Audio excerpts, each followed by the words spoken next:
Guys, ndabasuje kandi bifurije ibihe byiza mwe tubana kuri YouTube channel ALL-MINIG-UPDATE ngiye wasoza ni Samson nk'ibisanzwe. Ewana niba utarakora subscribe kuri channel yikore, ikindi kanda like kuri video kabisa, ubundi no muri comment utange feedback zawe bitewe n'ubuyoki ubona ibintu bimeze. Yes, rero niba utari muri group ya Atpo ALL-MINIG-UPDATE reba muri description y'iyi video urahita ubonamo link nabwo ujoining, aho niho amakuru ya mining zigiye zitandukanye anyura, yaba support n'ibindi byinshi naho ngaho bibera. Yes, sinshaka ko video ndende nje kuvuga kuri mining ya Aruta protocol.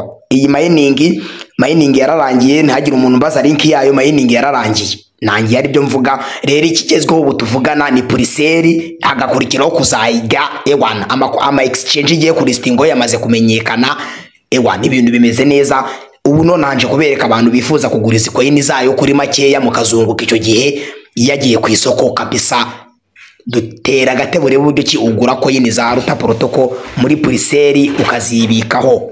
Yes, sininda rero sininda, ikiriho nuko icyo ngiye kukubwira kimwe ugomba kumenya nuko iyi Aruta protocol ugomba kumenya yuko kugira ngo ugure izi Aruta protocol ugomba kuba ufite amafaranga muri MetaMask yawe cyangwa se muri Trust Wallet yawe. Ubwo aho hantu niho hantu nkubwiye ku bantu duhereranye mu bice bitandukanye, ushatse kugura izi coin zabo waba ufite MetaMask cyangwa se Trust Wallet, tuko turagendana. Ubwo rero ngewe sinshaka kugira ngo ninde tugiye gutangira Presale yacu ngende fashisha Trust Wallet gusa, n'abafite MetaMask ndabayobora nabirenze, sibyo?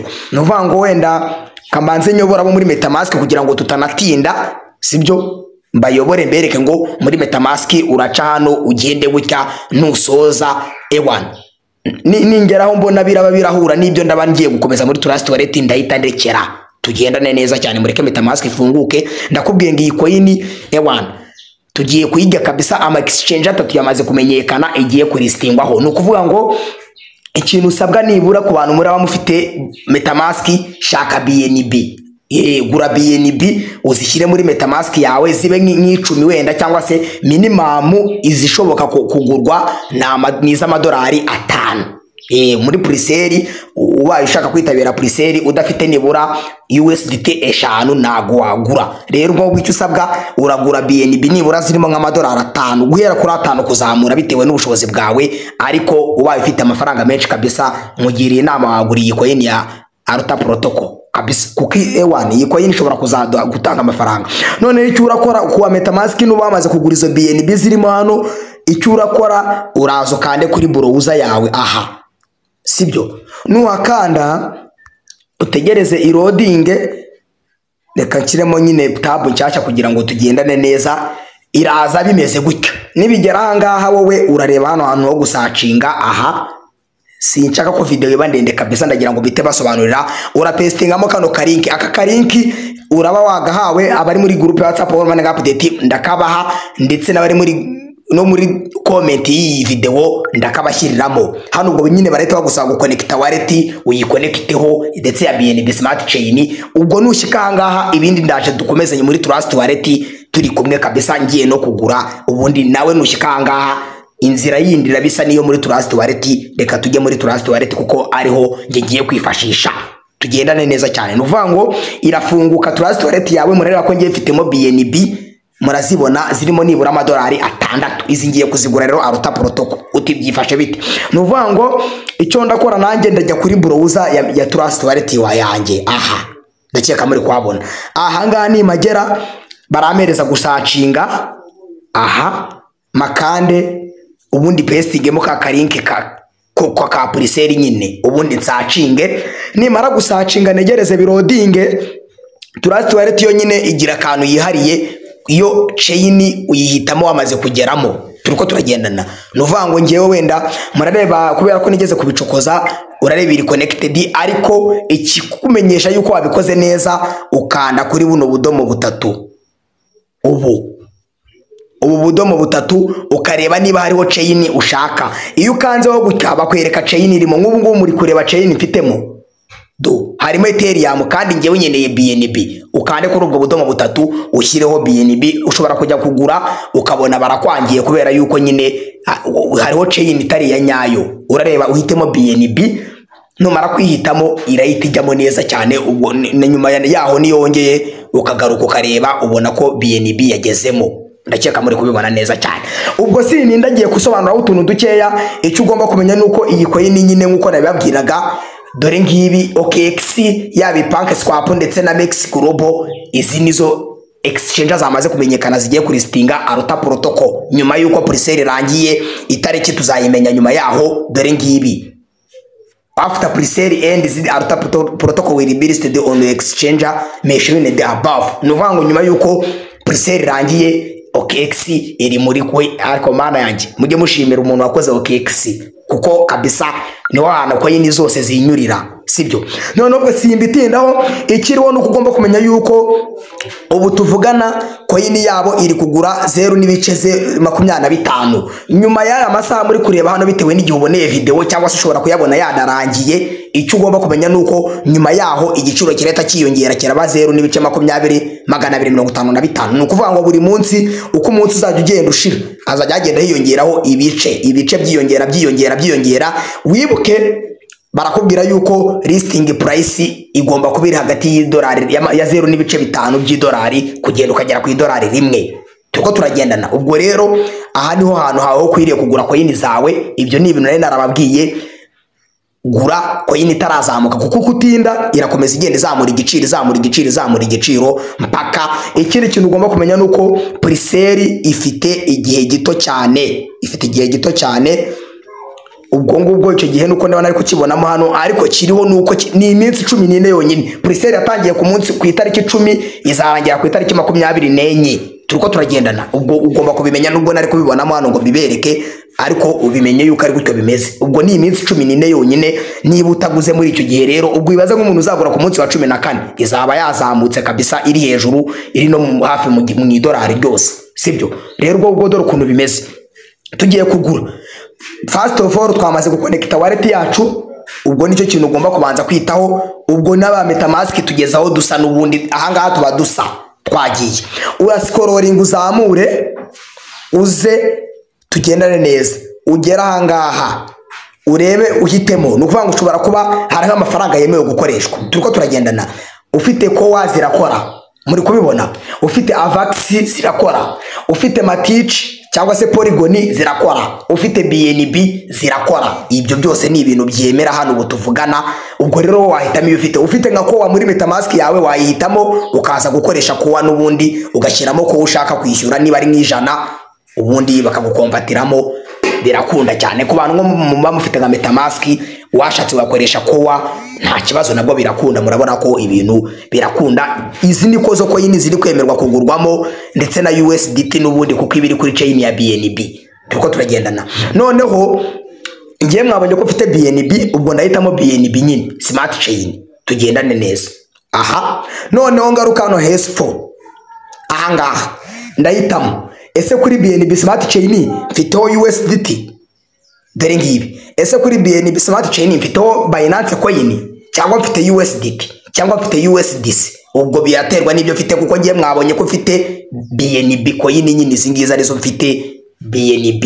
Mfite BNB zirimo amadolari 6, ntabwo mfite amadolari 6. Mujye mwumva ibintu ni ibintu biba bitandukanye. Ubwo ndahitamo BNB smart chain. Noneho icyo mbatsabwa hano ni ukureba amafaranga mfitemo, nari nanabyibagiwe. Reka mbanze nyarebe neza, mwihangane nsubireho inyuma ndeba amadolari BNB mfite. Ubwo ni 1.12 0.012 ndongera ngaruke narebi turabihasanga, turongera tubisangeyo. Noneho ubwo ngiye kugura nyine nkoresheje BNB, tugendane neza. Nuvuga ngo hano ndashyiramo BNB mfite, ndandika ni wenda mfite BNB 0.012, tubonye ko ari 1.253. Tuko turagendana. Izo nizo BNB mfiteho. Ubu nona system y'iti loading ikakwereka coin bagiye kuguha. Muri kubibona ariko baranyereka ko bagiye kumereza Alta Protocol 20. Ibyo bintu muri kubyumva neza.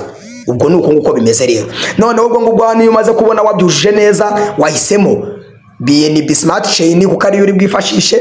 Aha, ndakeka muri kubibona, ndetse ni Binance coin cyangwa USDT washyizemo BNB ufite ushaka kuguramo, cyangwa se niko wowe washyizemo ubwo bitewe n'amafaranga ufite, ubundi barakwereka coin baraguhereza. Icyo urakora hano urahita ukanda buy, ndakeka muri kubibona, ukande buy utegerezeho gatoya. Hano urategereza bikarodinga. Hano ndakwibutsa yuko kiza no gukoresha BNB smart chain cyangwa se kuba afite kowa, kuko ewana barakata my friend, barakata tu, ariko ibintu bigeraho bikagenda neza. Ndabona BNB yavuyemo, ngira ngo reka ndetse ndebe ko yavuyemo, yari yavuyemo BNB, nari mbibonye, ariko nyine urongera ukajya gucekinga kabisa ukareba ko BNB smart chain irimo hejuru. Murabona ko bari banyeretse ko mfitemo Ethereum kandi ntago ariyo. Nongere mbyuzuze vuba sininda Binance coin. Hano harimo 0 n'ibice 0.12353. Nibyo ngibyo, nibyo nari mfiteho, bakanyereka ko barama aruta protocol 20. Mwinda kwibutsa yuko gutinda niko kugura ku giciro n'ubundi nanone cyo hejuru. Turiko turagenda na nkande buy, ubwo none ngiye kugura kabisa, ubundi ibintu bigende neza cyane. Yes, twagiye hano, bari kunyereka yuko nazimazeho, niba ndi kubireba neza, bari kunyereka yuko BNB nazimaze. Ubwo reka ngurishe nka 0 n'ibice 12 gusa, baranyereka yuko nazimazeho. Yes, ubwo noneho nyine niyemeje kugura nyeya kugira ngo nsagure amafizi. Reka ngure 0.01 kugira ngo hase gusigaraho gaze fizi bamereze nibura aruta protocol 16. Yes, ubwo icyo ndakora hano, nawe ni wagera icyo usaburaza gusigaho gaze fizi zo kuza gukata, ubundi ukande buy. Ntacyo na kimwe cy'ubuntu kiba kiba hano my friend. Ntacyo cy'ubuntu kiba gihari hano, yegwa ni ibintu byose ugomba kubyishyura. Murabona ko nibura ngiye kugura aruta protocol z'amadolari 5.23. Turiko turagendana. Ubwo icyo dukora hano rero nuvango fees, murareba ko nibura igomba kubirimo 0.33 nkuko muri kubibona, utundi wenda dusigaremo. Ubundi hano kandi approve, biraterwa ubwo nanuza urabukoresha. Nibura kubukoresha MetaMask wowe urakonfirma, yo irakonfirma, ubundi nyine ushyiremo na successful transaction. Hano utegerezaho gatoya. Murabona ko purchase yamaze kuba completed neza cyane. Ubu namaze kugura aruta protocol ni nkanda close. Aha, nkuko muri kwabona ni nkanda kuri close. Ndagarukaho gatoya inyuma, muraje mu birebe kabisa. Coin zanjye izo naguze bahita bazikira muri purchased. No kuvanga murareba ko ubu tuvugana naziguze, dore ngizi purchased aruta protocol 16. None iyo ukanzeho bakwereka ngo this is total amount of aruta protocol you have bought. After presale concludes, you will receive this amount plus your income in your wallet. No kuvanga hano izi zizahita zijyana nyuma yuko presale irangiye. Izi 16 zo naguze zijyana muri wallet yanjye. Turiko turagendana, nta kindi kintu bagomba gukora wikirwa ibaza ngo ziri hehe, nubundi baba basevinze ko zaguzwe n'iyo wallet yawe. Iyi ngiyi yanjye nkuko muri kubibona, wallet address iyo zo passphrase zawe baba bibona ko iyo konti yawe ariyo yaguze. Ubwo rero ntugire ubwoba ngo kuba arahanga ngo kandi ngo nta handi hantu nenda kuyashyira. Nugaruka ukagaruka muri browser yawe ya aruta protocol cyangwa se ya MetaMask cyangwa se Trust Wallet, ukagaruramo ira link, ugakora connect wallet, bareta babona ko coin ko waguze, cyangwa se ukongera ukagura n'izindi ufite amafaranga, ubundi ibintu bikagenda neza cyane. Nababwiye ngo abakenera link yukoresha muranyandikira, nako muri group ya Atpo muri update ndayibaha, ndetse no muri ku YouTube muri comment, muri description nabonye kuyikopiya bidakunda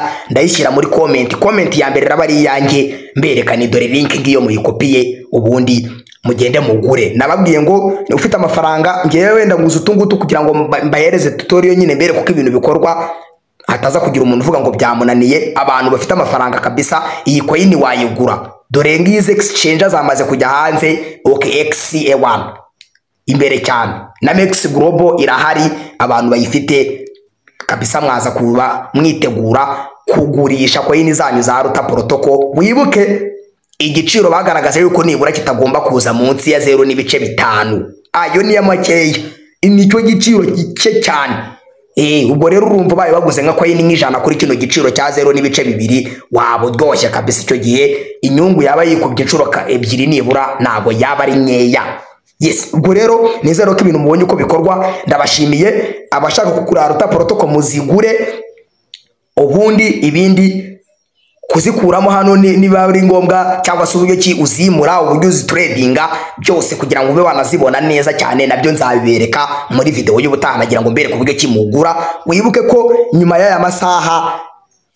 y'aya masaha igiciro kireta kizamuka, na nyuma nanone undi munsi nushira igiciro cyongere kizamuke, gutyo uko bukeye nuko bwije. Mukomeze kugira ibihe byiza rero. Ni Samson tubana kuri tubucano, mukoresha kuri bagenzi banyu bamayininze, cyangwa se niyo waba utaramayininze na rimwe ufite amafaranga yawe wakigurira izi coin kabisa ukazibika. Link nababwiye ngo munasanga muri comment y'iyi video ndetse no muri group ya Atpo ALL-MINIG-UPDATE muraba mwayihawe 5 kwa 5. Mukomeze mugire ibihe byiza rero.